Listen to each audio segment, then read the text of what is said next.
Hello guys, welcome back sa aking YouTube channel. So ngayon meron akong gagawin na Pinsonic. 32 inches to guys. At ito ay bagong dinala dito sa aking shop. So ngayon, sabi wala daw siyang display o wala siyang picture. Okay, so i-try natin guys, pa-plugin natin.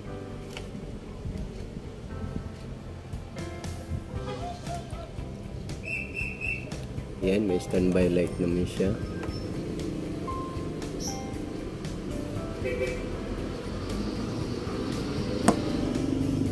So wala talaga siyang display guys.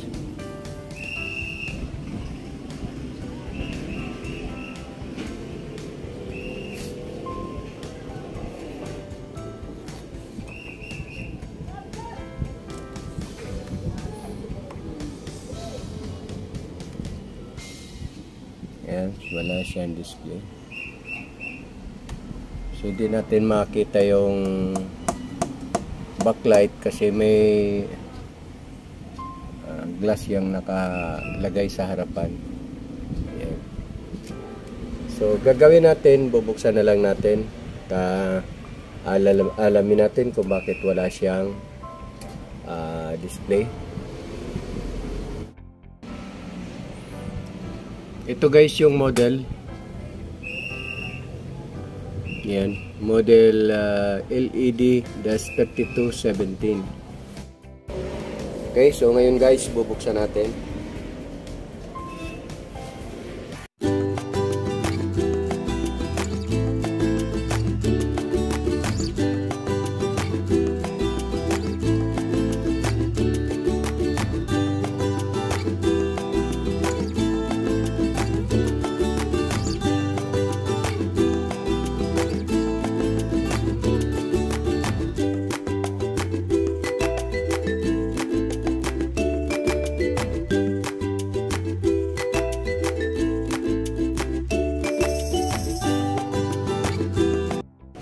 Okay, so ito guys yung board niya sa loob. Yan. So ito yung guys yung ginamit niya na panel. Usually ito ay malimit itong gamitin sa mga Pinsonic. So may napansin lang ako guys. Teka, meron na siyang kinating dito. Ayan. Ibig sabihin, nagawa na pala ito. Yan, no? Kinat niya yung CKB2 saka CKBB2. Okay, so makikita natin yan guys dito sa dulo. Ayan. Malabo siya. Ayan. Yan yung mga clock signal niya. So ito pala ay nagawa na. Pero dito sa kabila, wala naman siyang kinat. So check muna natin yung DC to DC nito kung ano, meron siya dito sa yan, BON or BGH. Okay, sukatan muna natin ito ng voltahe kung mayroon siya. Kasi yung problema nito nawala yung display. Okay? Okay, so guys, magsusukat tayo ng voltahe dito sa DC to DC. Okay, so ngayon ito ang gamitan natin na tester. Naka-ground na siya. Okay, so ipa-plugin ko guys.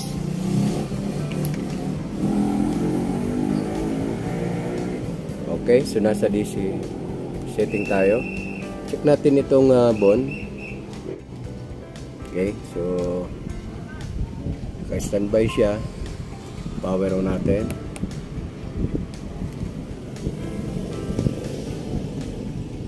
So yan guys, may backlight na. Okay, so check natin itong BON.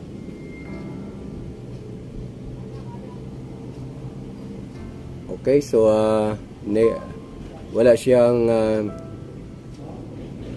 BON or BGH. 0.95. Okay. So, ibig sabihin, may short sa panel. Okay, so guys, check natin yung resistance dito sa left side. Dito, kasi dito nag-cut na siya, oh. Yan, kinat na niya yung CKB2 saka CKBB2. So, ngayon guys, dito tayo mag-check kung mayroong short dito. Okay?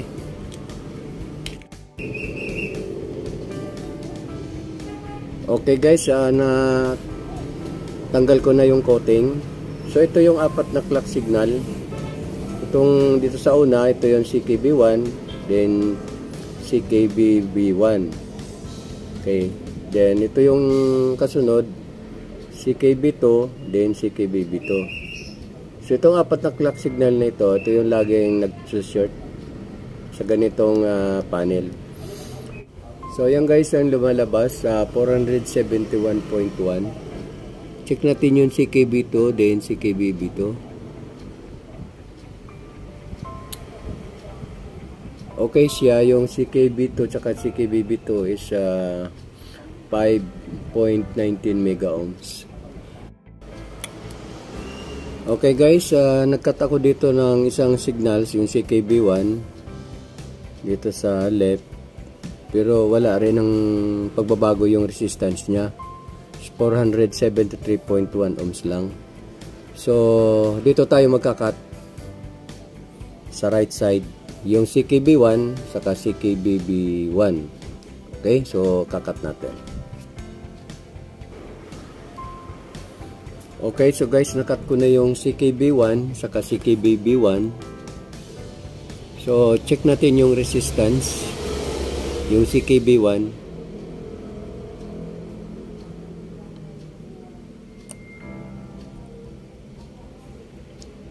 So yan guys, tumaas na yung resistance niya, oh. Is 5.9 mega ohms. Okay. Check din natin itong CKB2 then CKBB2. Yun, oh, 5.4, 5.5 mega ohms din. So ibig sabihin na nawala na yung short sa panel. Okay, so ang ginawa kasi dito, yung unang gumawa nito, dalawa lang ang kinat niya. So kaya bumalik siguro yung sira ng panel. So guys, check na natin yung voltage sa BON or BGH kung available na siya. Okay, so ipa-plug in natin. Okay, so check na natin ngayon tong BON. So yung guys, meron na siyang 30.75. Nagkaroon na siya ng supply nung kinat natin yung CKB1 saka CKBB1. So bali ngayon guys, ang nakat na dito yung apat na clock signal. Yun. So ibig sabihin dito sa left side,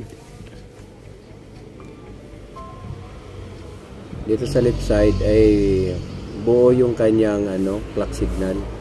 Dito yung may problema. Okay. So ngayon guys, titingnan natin kung mayroon na siyang display.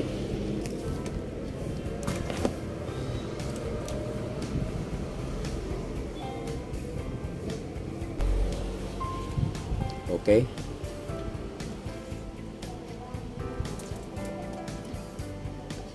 So yan guys, meron na siyang display. Kaya lang meron siyang mga hairlines. Yan. Okay. So check natin itong mga clock signal pa dito. Okay. Okay. So ito na guys yung kinat ko, yung apat na clock signal. Okay. So, tatry na natin kung okay na yung kanyang display. Okay. Lagyan natin.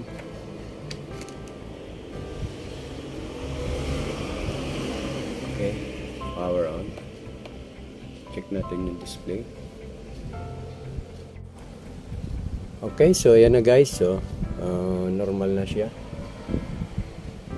Walang hairline. Malinis pa ang panel. Okay. So guys, tatakpan ko na lang to. Then ipa-final testing natin. Okay.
So guys, nakabit na natin. So tapos na tayo. So pa-final testing natin.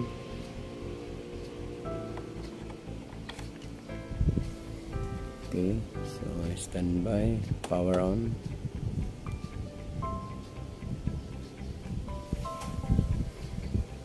Okay, so ayan na guys. Ito na guys yung ginawa natin. So okay pa yung kanyang panel, wala pa siyang issue. So yun na guys, ito yung obserbahan ko pa, then ibibigay ko na sa may-ari. Okay, so guys, maraming salamat sa inyong panonood.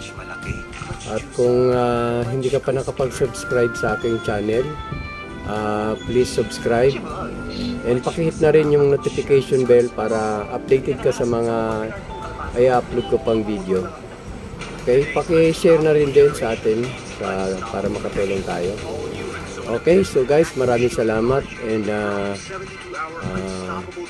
nagpapasalamat pala ako sa lahat ng mga nag-subscribe sa akin, sa aking channel. Maraming salamat sa inyo and okay, so hanggang dito na lang ang aking video. Hanggang sa susunod and God bless. Bye-bye.